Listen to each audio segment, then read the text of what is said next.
नमस्कार प्रिय विद्यार्थियों, आज हम करने जा रहे हैं समास। इससे पहले हमने संधि पढ़ी थी। देखो, संधि क्या होती है कि संधि में परस्पर वर्णों का मेल होता है। क्या होता है? वर्णों का मेल होता है। ये बात ध्यान रखने योग्य है कि संधि में वर्णों का मेल होता है। संधि की परिभाषा निकटवर्ती वर्णों के मेल से होने वाले परिवर्तन को संधि कहते हैं। समास में क्या है कि परस्पर संबंध रखने वाले दो या दो से अधिक शब्दों के मेल को समास कहते हैं। समास में शब्दों का मेल होता है और संधि में वर्णों का मेल होता है। परिभाषा क्या है? फिर से देखिए, परस्पर संबंध रखने वाले दो या दो से अधिक शब्दों के मेल को समास कहते हैं।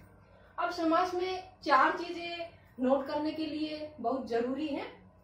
एक है समास पद, दूसरा है पूर्व पद, तीसरा है उत्तर पद और चौथा है समास विग्रह। समास पद क्या होता है कि जो संपूर्ण शब्द होता है, जो पद होता है, वो क्या कहलाएगा? समस्त पद। जैसे मैंने लिखा नील गाय, तो नील गाय ये शब्द है, ये क्या है? समस्त पद है। इसमें पूर्व पद कौन सा है? जो नील शब्द है, ये क्या है? पूर्व पद है, पहला पद है। प्रथम पद भी बोलते हैं, पहला पद भी बोलते हैं, पूर्व पद भी बोलते हैं। और जो उत्तर पद है वो है गगन। उत्तर पद क्या है? गगन। इसको द्वितीय पद भी बोलते हैं, उत्तर पद भी बोलते हैं, दूसरा पद भी बोलते हैं। समास विग्रह क्या है? समस्त पद का विस्तृत रूप। नीला है जो गगन, ये जो समस्त पद है, इसका विस्तृत रूप क्या कहलाएगा? समास विग्रह कहलाएगा। ये चार चीजें हमें पता चल गई कि क्या क्या है, तो समास भी हमें पता चल गया कि समास क्या होता है। उसके बाद है समास के भेद कितने होते हैं। समास के 6 भेद होते हैं। कौन कौन से होते हैं? देखिए, समास के भेद कितने हैं? 6 भेद है। कितने हैं? 6 भेद है। कौन कौन से? तत्पुरुष समास, कर्मधारय समास, द्विगु समास, बहुव्रीहि समास, द्वंद्व समास और अव्ययभाव समास। कितने भेद है? 6 भेद है। सबसे पहले हम देखते हैं तत्पुरुष समास। तत्पुरुष समास क्या होता है? तत्पुरुष समास जिस समास में प्रथम पद यानी कि पहला पद क्या हो? गौण हो और दूसरा पद प्रधान हो, द्वितीय पद प्रधान हो, वो क्या कहलाएगा? तत्पुरुष समास। जैसे मैं एक उदाहरण लिखती हूं, जैसे कि राजमहल। राजमहल, इस राजमहल में जो प्रथम पद है वो राज है और महल जो है वो द्वितीय पद है, दूसरा पद है उत्तर पद है। अब पता कैसे चलेगा कि इस शब्द में तत्पुरुष समास है? इसको पता करने के 2 तरीके हैं। एक तो यह है कि हम इसका विग्रह करेंगे, और विग्रह करते हैं तो जो कारक विभक्तियां आएंगे वही क्या होगा? समास होगा, तत्पुरुष समास। तत्पुरुष समास में जो कारक की विभक्तियां हैं वो लग जाती हैं जब हम विग्रह करते हैं तब। अब देखिए, इसका विग्रह करके देखते हैं। पहले राजमहल क्या होगा? राजा का महल। राजा का महल। विभक्ति चिन्ह क्या आया? का आया। और जो का है वो संबंध कारक में आता है। जो का विभक्ति है वो कौन से कारक में आती है? संबंध कारक में। तो यहाँ कौन सा समास है? संबंध तत्पुरुष समास है। ठीक है। अब इसमें इससे पता चल गया, जब हमने विग्रह किया जो विभक्तियां आई, विभक्ति चिन्ह आई, से पता चल गया कि तत्पुरुष समास है। दूसरा तरीका क्या है तत्पुरुष समास को पहचानने का? कि इसमें जो प्रथम पद है उसके साथ क्रिया का संबंध जाना जाता है। क्रिया के अनुसार जो इसका जो विभक्ति है वो बदल जाती है। क्रिया के अनुसार इसका जो प्रथम पद है, प्रथम पद क्या आ जाएगा? बदल जाएगा, दूसरा पद नहीं बदलेगा क्रिया के अनुसार। जैसे कि मैंने बोला कि राजपुत्र, राजा का पुत्र आया। अब मैंने बोला कि राजपुत्री, तो राजा की पुत्री आई। इसमें वहां आया, यहाँ आई हो गया। तो ये क्रिया बदल जाती है। मतलब क्रिया के अनुसार जो पद है, पूर्व पद है, वो बदल जाता है, दूसरा पद नहीं बदलता। और दूसरी जो मुख्य बात है कि इसमें विभक्ति चिन्ह आए। क्रिया का आपको पता ना चले कोई बात नहीं, लेकिन जो विग्रह करे तो जो विभक्ति चिन्ह आए उसके अनुसार आप पहचान जाओगे कि ये तत्पुरुष समास है। इस समास में उत्तर पद प्रधान होता है। और उदाहरण देखते हैं तत्पुरुष समास के। जैसे मैंने लिखा ग्रामगत, ग्राम गत। ग्राम गत, पहला पद क्या है ग्राम, दूसरा क्या है गत, ग्राम गत। इसमें जिसका विग्रह क्या करेंगे, ग्राम को गत, विग्रह क्या हो जाएगा, ग्राम को गत। विभक्ति चिन्ह क्या आया, का आया। इससे हमें पता चल गया कि तत्पुरुष समास है। लेकिन कौन सा तत्पुरुष समास है, कौन से तत्पुरुष समास में जो को विभक्ति आती है, इसके लिए अभी देखते हैं। जो तत्पुरुष समास है उसके भी 6 भेद होते हैं। तत्पुरुष समास के भी कितने भेद है, तत्पुरुष समास इसके भी 6 भेद है। कौन कौन से, जो हमारे कारक होते हैं, कारक कितने होते हैं, कारक होते हैं 8। कर्ता, कर्म, करण, संप्रदान, अपादान, संबंध, अधिकरण और संबोधन। तो जो तत्पुरुष समास है उसमें 2 कारक के चिन्ह, विभक्ति चिन्ह नहीं होते, उनको यूज नहीं करते, उनको प्रयोग में नहीं लाते हैं, कर्ता और संबोधन। ये 6 हैं, कर्म तत्पुरुष समास, करण तत्पुरुष समास, संप्रदान तत्पुरुष समास, अपादान तत्पुरुष समास, संबंध तत्पुरुष समास और अधिकरण तत्पुरुष समास। ये तत्पुरुष समास के 6 भेद हैं। और इनमें जो कारक है उनकी विभक्ति चिन्ह आते हैं, उन्हीं के अनुसार ये इनका विग्रह होता है। अब जब मैंने ग्राम गत लिखा तो ग्राम को गत, ग्राम को गत, कौन से में को आया, तो को क्या हो गया, ये कर्म तत्पुरुष समास हो गया। कौन सा हो गया, कर्म तत्पुरुष समास। अब ये जो कर्म तत्पुरुष समास है इसका एक उदाहरण लिखते हैं। देखिए कि रेखांकित, क्या लिख दिया, रेखांकित,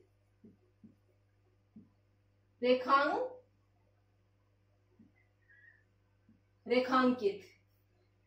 रेखा है और अंकित है, 2 शब्द है। प्रथम शब्द क्या है, रेखा है, दूसरा शब्द क्या है, अंकित। विग्रह क्या हो जाएगा, रेखा से अंकित,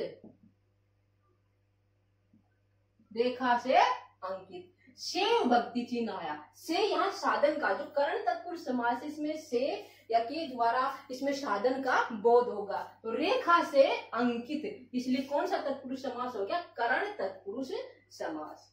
संप्रदान का एक उदाहरण देखते हैं, या इसमें करण में के द्वारा भी है, ठीक है। तो इसमें जैसे कि तुलसी कृत, मैंने लिखा तुलसी कृत या सूरकृत, किसी का भी उदाहरण ले सकते हैं। जैसे मैंने लिख दिया तुलसी कृत, पहला पद क्या है, प्रथम पद क्या है, पूर्व पद क्या है तुलसी, उत्तर पद क्या है कृत है। तो क्या हो जाएगा, विग्रह क्या हो जाएगा, तुलसी द्वारा कृत, तुलसी द्वारा कृत। क्या हो जाएगा, के द्वारा आ गया, द्वारा आ गया। तो कौन सा तत्पुरुष समास हुआ, करण तत्पुरुष समास। संप्रदान का एक उदाहरण देखते हैं।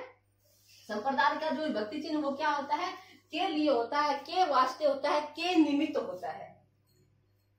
जैसे संप्रदान का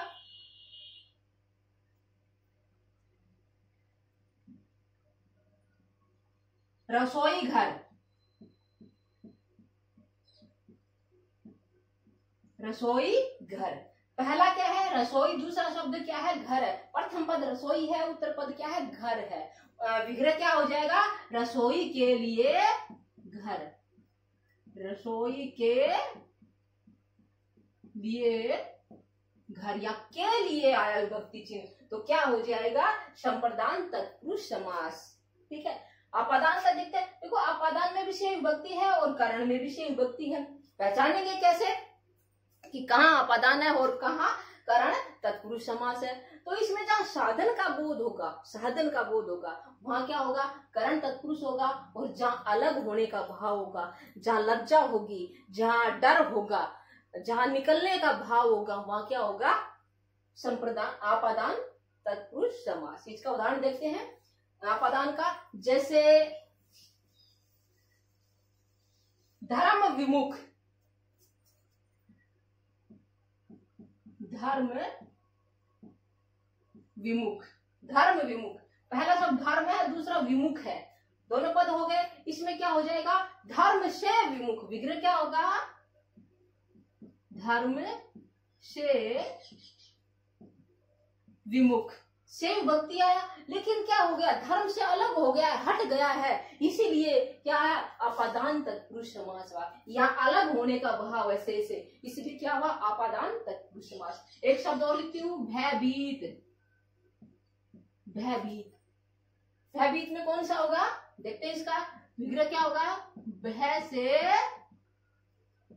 भीत। यहाँ भी से है लेकिन ना साधन है, ना अलग होने का भाव है, लेकिन फिर भी आपादान तत्पुरुष समास है। कैसे, क्योंकि यहाँ डरने का भाव है, जहाँ डर हो, लज्जा हो, निकलने का भाव हो, तो क्या होगा, आपादान तत्पुरुष समास। इसलिए यहाँ भी क्या है, भयभीत में भी क्या है, आपादान तत्पुरुष समास। देश निकाला, देश से निकाला, अलग हो गया, निकल गया है, इसलिए यहाँ भी क्या है, आपादान तत्पुरुष समास।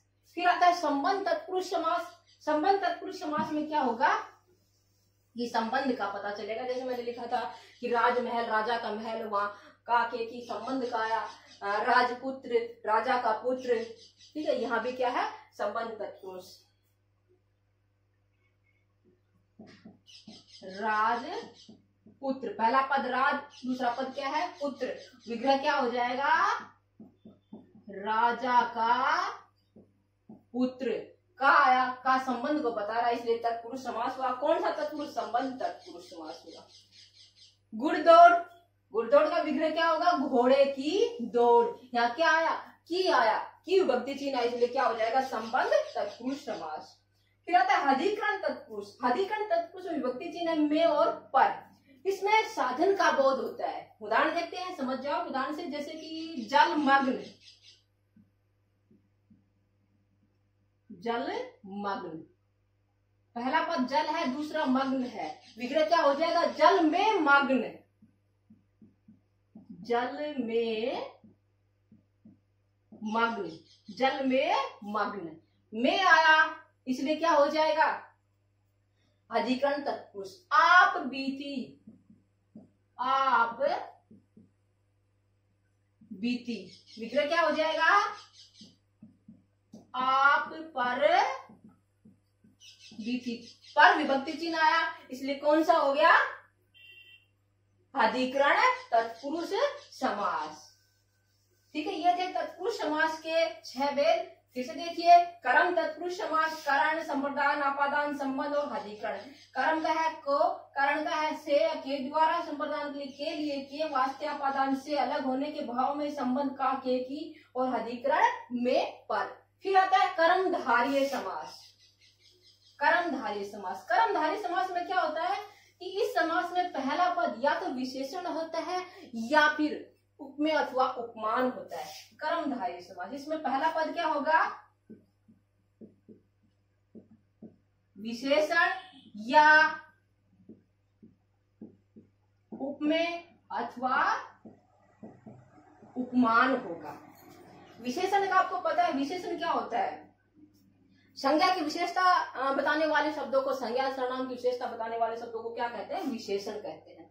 उपमेय अथवा उपमान क्या होता है, उपमेय, देखो जहां दो वस्तुओं की तुलना करते हैं, उसमें एक चीज, एक वस्तु बड़ी होती है और एक छोटी होती है, तो जो बड़ी होती है वो क्या होगी, उपमान होगी। वैसे उप का अर्थ क्या होता है, छोटा होता है, लेकिन हम या क्या करेंगे, उपमान, जिसका मान बड़ा हो। और उपमेय, उपमेय क्या होता है, जो छोटी वस्तु होती है वो उपमेय होती है। ठीक है, दूसरा तरीका उपमेय उपमान को याद करने का यह है कि हम दो वस्तुओं में तुलना करते हैं, तो जिसकी तुलना करते हैं वो तो क्या होगा, उपमेय होगा। जिसकी क्या होगा, जिसकी तुलना की जाए वो क्या होगा, उपमेय होगा। और जिससे तुलना की जाए, जिससे तुलना की जाए वो क्या होगा, उपमान होगा। अब जैसे मैं एक शब्द देती हूँ आपको, जैसे कर कमल, कर, ये शब्द उपमेय और उपमान समझाने के लिए है। कर कमल, इसमें कर जो क्या है, हाथ है, कमल पहला पद क्या है, कर, दूसरा पद क्या है, कमल है। इसमें उपमेय कौन सा शब्द है और उपमान कौन सा, देखते हैं। हाथ की तुलना किससे की है, कमल से की है, तो जो कमल है वो क्या हो गया, उपमान हो गया। और जो कर है वो क्या हो गया, उपमेय। जरूरी नहीं पहले उपमेय आए, पहले उपमान भी आ सकते, जैसे कि कमल नयन, नैनों की तुलना कमल से की है, कमल के समान नैन, तो क्या हो जाएगा, जो कमल है वो उपमान हो जाएगा और नैन क्या है, उपमेय हो जाएगा। उपमेय उपमान पहले भी आ सकते हैं, बाद में भी आ सकते हैं, या इसमें पहला पद क्या होगा, विशेषण होगा। अब इसके उदाहरण देखते हैं, जैसे नील गगन,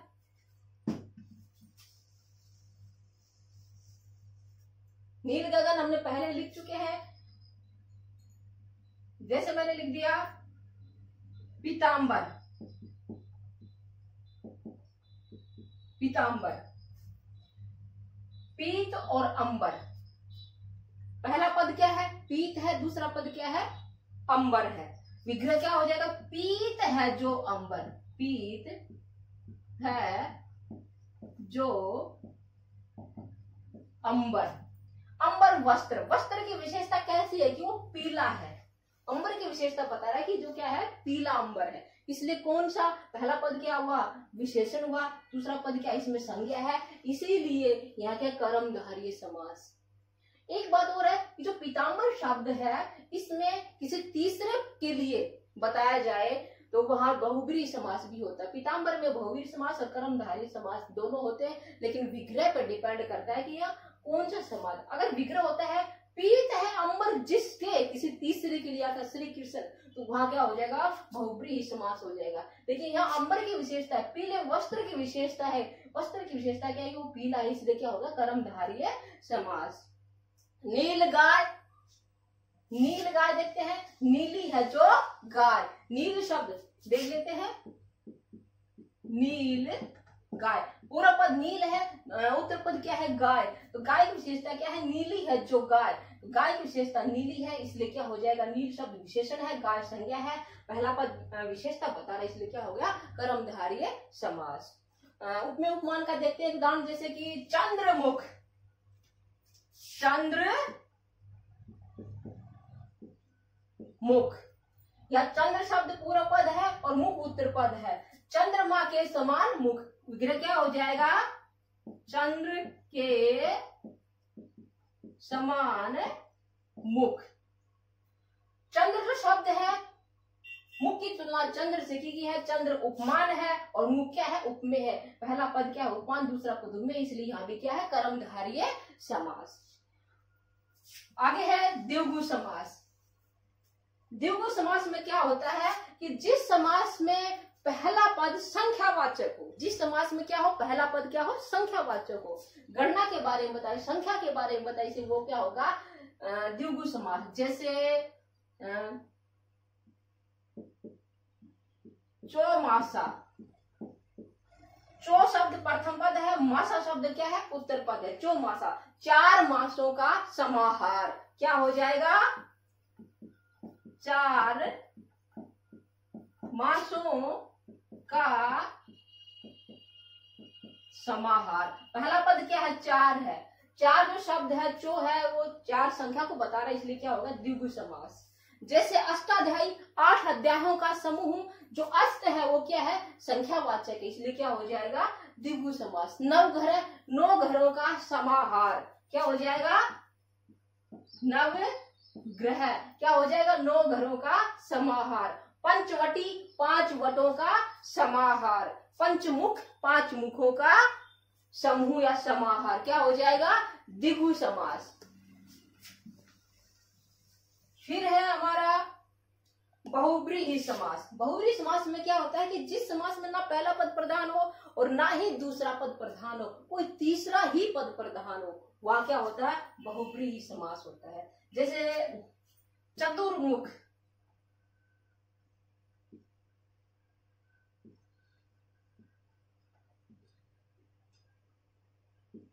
चतुर्मुख, यहाँ जो चतुर शब्द है प्रथम पद है और मुख जो शब्द है वो उत्तर पद है। यहाँ चतुर से शब्द पता चल रहा है कि ये संख्यावाचक है, लेकिन 4 मुख केवल ब्रह्मा जी के हैं, तो यह क्या हो जाएगा, 4 है मुख जिसके, तीसरे की ओर इशारा कर रहा है, किसी अन्य की ओर इशारा कर रहा है, इसलिए क्या होगा, बहुब्रीहि समास होगा। 4 है मुख जिसके, अर्थात क्या हो जाएगा, ब्रह्मा, तो जिसके आया किसी तीसरे की ओर इशारा हुआ, इसलिए क्या हो जाएगा, बहुव्रीहि समास। दशानन, दशानन क्या होगा, 10 है आनंद जिसके, 10 आनंद किसके हैं, आनंद का अर्थ होता है मुख, 10 मुख किसके हैं, रावण के हैं, तो क्या हो जाएगा, बहुव्रीहि समास। दशानन, 10 है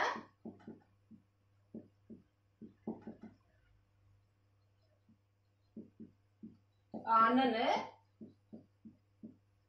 जिसके कौन है, रावण, 10 है आनंद जिसके किसी तीसरे की ओर इशारा है, क्या हो जाएगा, बहुव्रीहि समास हो जाएगा।